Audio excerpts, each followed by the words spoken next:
Hi, Julie Jules, Cruise Companion. When you visit the South Pacific, you often visit an island called Mystery Island. Let's have an explore of Mystery Island.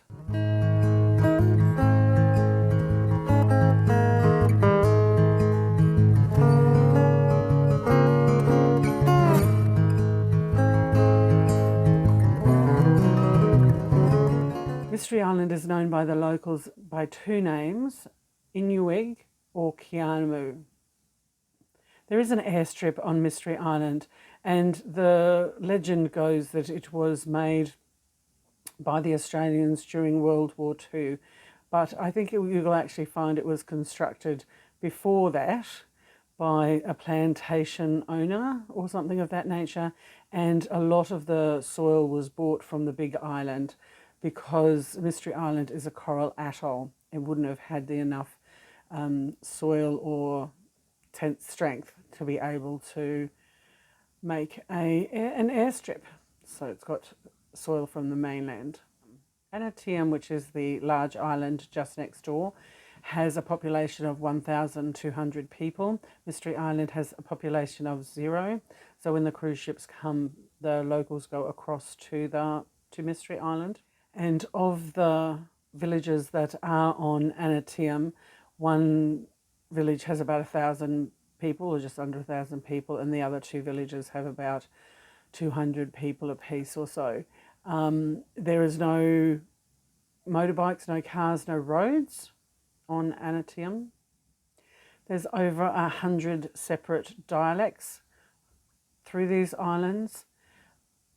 The most popular is Australasian, then Bislam, English and French, and they also do a Pidgin English.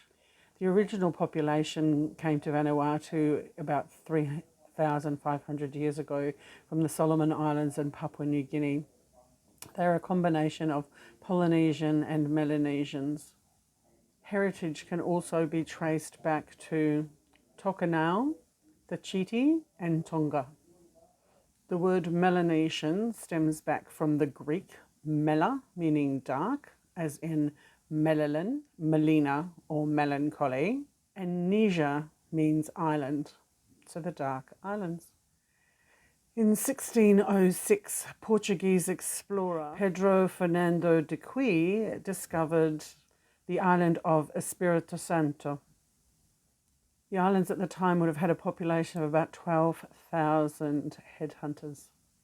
And around 1845 to 1850, sandalwood was discovered on the islands, and tea plantations were also constructed on this very fertile volcanic soil. Because of depopulation and white man's disease, the population fell down to about 2,000 people. Mystery Island is an amazing small island that only takes about 20 to 40 minutes to walk around. There are tours offered by guides that you can just roll up with your cash and purchase on the day. You don't have to pre-purchase.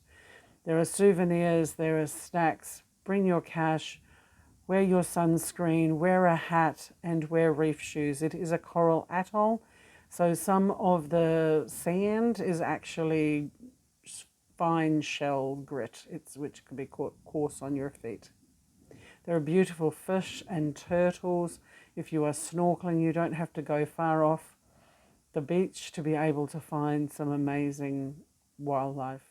Mystery Island is a tender port, so you do need adequate mobility to be able to get onto the island. If you are using a mobility scooter or a mobility aid, it may be quite difficult for you. There are some reasonable toilets on the island just as you come off the jetty, but around the other parts of the island there are some thunderboxes that you may want to explore.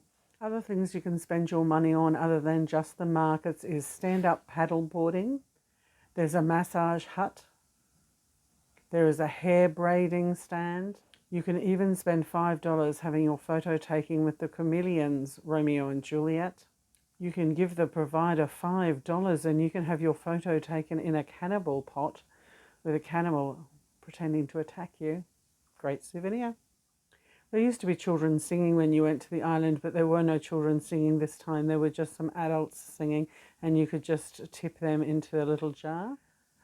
Sometimes there had been kava drinking and there was a sign for kava, but I didn't partake.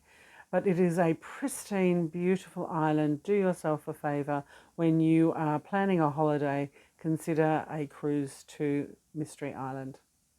This is Julie, Jules Cruise Companion, saying stay safe, everybody, and happy travels.